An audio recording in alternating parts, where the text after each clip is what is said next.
Ако случајно се прифати нелогичното барање на дуј за Бадентер во Уставниот суд, тоа целосно ќе сруши оваа институција. Според првиот уставен судија Дарко Костадиновски, ако се прифати она што го бара партијата на Али Ахмети, слободно може да се стави клуч на врата на судот која штити уставноста, законитоста и ја гарантира примената на уставот како највисок правен акт во државата. Костадиновски смета дека Бадентерот може да е корисен во собранието, каде што се носат законите, но е недозволив како во уставен, така и во судскиот совет, бидејќи таков институт нема да преовладува правото, туку друг тип на расудување, кој може само да го сруши правниот систем. Доколку се примени Бадентер во Уставниот суд, тоа ќе значи дека не правни, него друг тип на расудувања ќе одлучуваат за уставноста и законитоста и за слободите и правата на човекот и на граѓаните.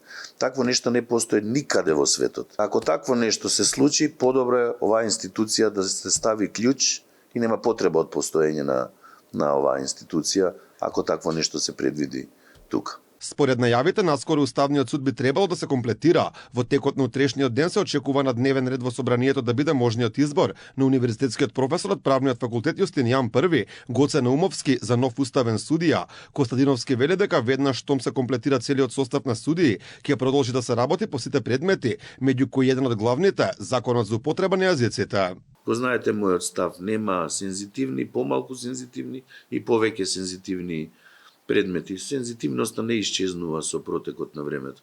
Било кој предмет, ако е сензитивен денес, ќе биде сензитивен и во 2035-та.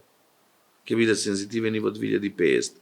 Наша работа е да ја вратиме до вербата на граѓаните во владењето на правото и во правната држава, и за мене не постојат сензитивни и помалку сензитивни, ќе се постапува по секој еден предмет. Уставниот суд и Академијата за суди и јавни обвинители Павел Шатев склучија меморандум за соработка кој треба да помогне во идното делување на стручните кадри во Уставен. Задоволство од најновата соработка изразија и Костадиновски и директорката на Академијата Ирена Трајковска-Стрезовски.